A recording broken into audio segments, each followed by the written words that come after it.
dengan debu. Tayamum menggunakan bedak tidak sah. Tayamum menggunakan semen tidak sah. Tayamum menggunakan tepung juga tidak sah. Walhasil syarat pertama tayamum tersebut harus menggunakan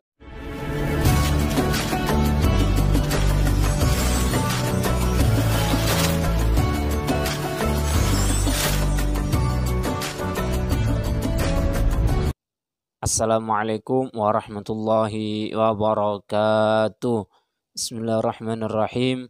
Al-Fatiha ila ruhi sayyidina wa habibina wa syafi'ina Rasulillah Muhammad bin Abdullah, thumma ila ruhi abaihi wa ikhwanihi minal anbiya wal mursalin, thumma ila ruhi kafati ashabi Rasulillah ajma'in wa ahli baiti wa azwajihi wa dhurriyyati ajma'in, khususan Imam al-Muhajir ilallah bin Isa wa usulihi wa furu'ihi, thumma ila ruhi khususan al-Habib Abu Ja'far bin Sakhan Asgaf, Abdul Qadir bin Hasan Asgaf, Bukar Muhammad Asgaf wa usulihim wa furu'ihim, thumma ila arwahi khususan Sayyid Ahmad bin Umar Asy-Syatiri, thumma ila arwahi khususan Abi Abdurrahman wa Muslimah wa usulihima wa fur'ihima, thumma ila walidina wa walidikum wa amwatina wa amwatikum wa amwatil muslimina a'amah wa ila hadarati Nabi Muhammadin sallallahu alaihi wasallam. Al-Fatihah. A'udzu billahi minasyaitonir rajim. Bismillahirrahmanirrahim. Alhamdulillahirabbil alamin arrahmanir rahim maliki yaumiddin. Iyyaka na'budu wa iyyaka nasta'in. Ihdinas siratal mustaqim. Siratal ladzina an'amta 'alaihim ghairil maghdubi 'alaihim waladdallin. Amin. Bismillahirrahmanirrahim. Kemarin kita sudah membahas tentang pengertian tayamum dan sebab-sebab diperbolehkan tayamum. Yang kemarin sebab diperbolehkan tayamum itu ada 7 perkara. Sekarang kita menginjak syarat tayamum. Tayamum itu bisa sah tayamumnya apabila syaratnya terpenuhi. Kita sekarang menginjak syurutut tayamum halaman 24 dalam kitab Yaqutun Nafis. Bismillahirrahmanirrahim. Syurutut tayamum 12. Ayyakuna biturabin wa ayyakuna turab tahiran wa alla yakuna musta'malan wa alla yukhalitahu dakikun wa nahwuhu wa ayyaqsidahu wa ayyamsaha wajhahu wa yadaini binaqlatain wa ayyazilal najasah awwalan wa ayyajtahida fil qiblah qablah wa ayyakuna tayammum ba'da dukhulil waqt wa ayyatayammama likulli fard wa faqdul ma' wa adamul ma'siyah bis safar idza kana al faqdu syar'iyyan. Syurutut tayammum, syarat tayamum. Syurutut tayamum 12. Syarat tayamum itu ada 12. Yang mana 12 ini jika salah satu tidak terpenuhi maka tayamumnya tidak sah. 12 ini harus terpenuhi kesemuanya. Yang pertama adalah ayyakuna biturabin. Yang pertama adalah tayamum tersebut harus dengan debu. Tidak boleh selain dengan debu. Tayamum menggunakan bedak tidak sah. Tayamum menggunakan semen tidak sah. Tayamum menggunakan tepung juga tidak sah. Walhasil syarat pertama tayamum tersebut harus menggunakan debu. Yang kedua, wa ayyakuna turab tahiran. Debunya tersebut harus suci. Jadi tidak boleh debu tersebut, debu yang sudah terkena najis dipakai untuk tayamum. Misal ada debu yang sudah terkena kencing, ada tanah yang sudah terkena kencing, kemudian kering menjadi debu, maka debu tersebut masih dihukumi mutanajis. Maka tidak diperbolehkan menggunakan debu najis ataupun debu yang mutanajis.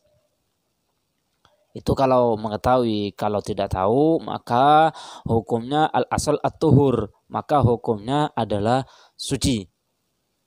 Jika tidak ada tanda-tanda najis, debu kok ternyata debunya bau kencing, maka sudah pasti debunya tersebut adalah mutanajis, maka tidak boleh dipergunakan untuk tayamum. Syarat yang ketiga, wa alla yakuna musta'malan. Debu tersebut tidak boleh debunya itu musta'mal. Sebagaimana kemarin dikatakan tentang syaratnya wudu, airnya itu tidak boleh musta'mal. Begitu juga di tayamum tidak diperbolehkan menggunakan debu yang musta'mal. Bekas tayamum dipakai lagi, maka itu debu tersebut debunya musta'mal, tidak diperbolehkan untuk dipakai lagi. Syarat yang berikutnya yaitu wa alla yukhalitahu dakikun wa nahwuhu. Hendaknya debu tersebut tidak boleh tercampur dengan dekik, dengan tepung atau semisalnya. Dalam artian debunya itu harus murni debu, tidak boleh tercampur apapun. Wa ayaqsidahu, syarat yang berikutnya adalah wa ayaqsidahu, yaitu menyengaja. Jadi tidak bisa kalau seandainya tidak menyengaja. Misal ketika angin besar, kemudian ketika angin membawa debu, kita diam seperti ini. Kita niat, nawaitu tayammum al-istibah, kita hanya diam, maka itu tidak diperbolehkan. Harus ada maksud dan tujuannya. Tidak diperbolehkan hanya diam, maka tidak boleh. Harus wa ayaqsidahu, bertujuan untuk tayamum, tidak bertujuan yang lain. Pakai debu, tapi tujuannya apa? Make up pakai debu, maka tidak bisa. Harus tujuannya itu harus tayamum. Kemudian syarat yang berikutnya wa ayyam sahawajhu wa yadaini binaqlatain. Mengusap wajah dan tangan dengan 2 kali binaqlatain, dengan 2 kali ngambil debu. Jadi tidak boleh hanya sekali ngambil debu,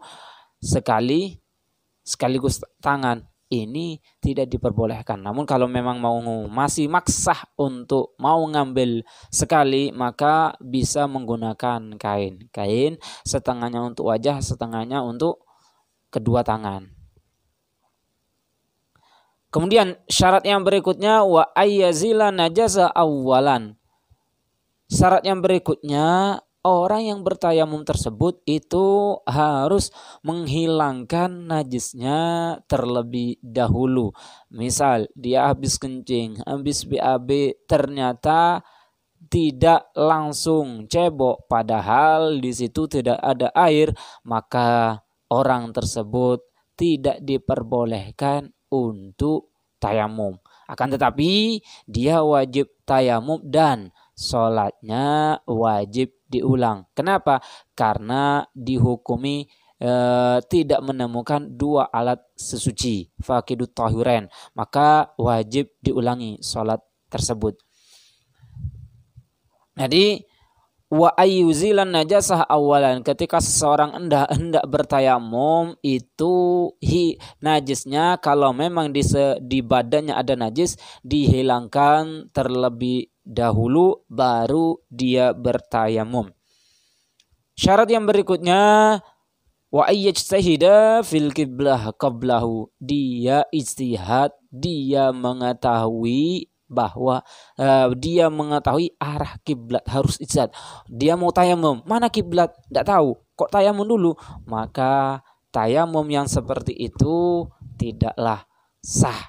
Yaitu ketika sebelum tayamum dia wajib sudah mengetahui, oh di sana arah kiblat, maka boleh untuk tayamum.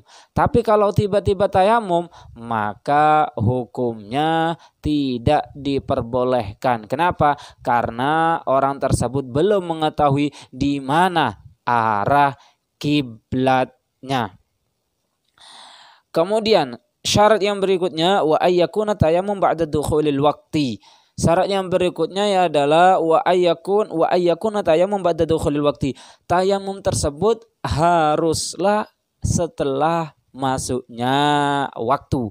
Misal dia tayamum untuk sholat duhur, ternyata tayamumnya jam 11 WIB, maka orang tersebut tidaklah sah dipergunakan untuk sholat zuhur. Yaitu tayamum itu diperbolehkan ketika sudah masuk waktu.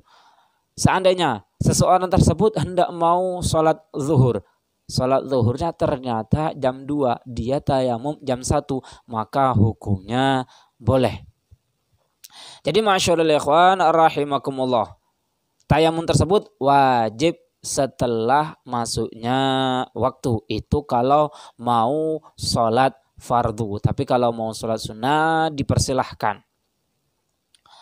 Kemudian wa ayyatayammama likulli fardin. Syarat yang berikutnya yaitu dia bertayamum di setiap sholat fardu. Jadi dalam sehari semalam dia wajib minimal tayamum sebanyak 5 kali. Kenapa? Satu tayamum hanya dipergunakan satu sholat fardu. Namun kalau sholat sunnah tidaklah terbatas. Misal seseorang misal di bulan Ramadan kok tidak ada air, maka dia ketika hendak mengerjakan sholat isya, sudah masuk waktu sholat isya, kemudian dia tayamum, kemudian dia sholat tarawih. Sholat tarawih pun di situ tidak harus tayamum kembali. Kenapa? Karena sholat tarawih hukumnya sunnah. Yang di sini adalah sholat fardu yang dibahas, yaitu satu tayamum boleh dipergunakan satu kali sholat fardu.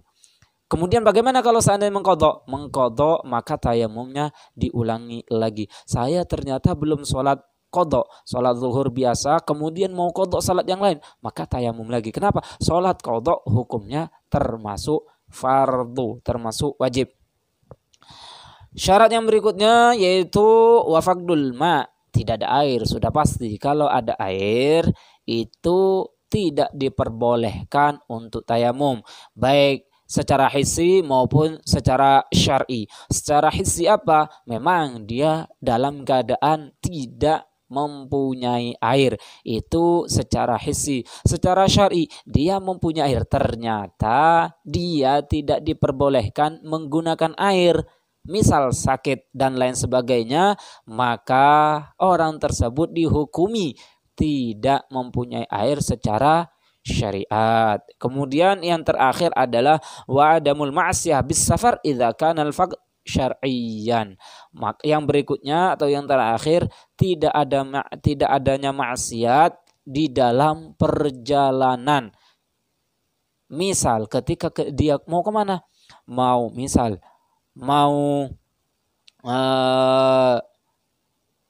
jambret, mau begal, ternyata begal tersebut masih tayamum, maka tidak sah. Kenapa? Karena ada maksiat di tujuannya tersebut. Mau kemana? Mau ke kota si A, ternyata tujuannya kota si A tuh untuk maksiat, maka orang tersebut tidak diperbolehkan untuk bertayamum. Kenapa? Karena orang tersebut tujuannya adalah di dalam perjalanannya ada maksiat. Jadi masyaallah ikhwan rahimakumullah, syarat-syarat tayamum di situ ada 12. Yang pertama, tidak ada debu. Yang pertama menggunakan debu. Yang kedua debunya harus suci. Yang ketiga tidak boleh musta'mal. Yang keempat tidak boleh tercampur dengan apapun. Yang kelima dia bersengaja bertujuan untuk tayamum. Yang keenam dia mengusapkan tangan dengan wajahnya sebanyak 2 kali, dalam artian 2 kali mengambil debu. Yang ketujuh menghilangkan najis terlebih dahulu. Yang ke-8 menentukan arah kiblat terlebih dahulu. Yang ke-9 tayamum setelah masuknya waktu. Yang ke-10 satu tayamum hanya diperbolehkan 1 kali sholat fardu. Yang ke-11 tidak adanya air. Dan yang terakhir tidak ada maksiat di dalam perjalanannya. Mungkin yang sedikit ini yang bisa Al-Fakir sampaikan, kurang lebihnya saya mohon maaf. Untuk pertemuan berikutnya kita akan membahas tentang fardu-fardu tayamum, sunnah-sunnah tayamum, makruh-makruhnya tayamum. Semoga kita semua dalam lindungan Allah Subhanahu wa taala dan selalu dirahmati oleh Allah Subhanahu wa taala. Amin amin ya rabbal alamin. Hadza minni wassalamualaikum warahmatullahi wabarakatuh.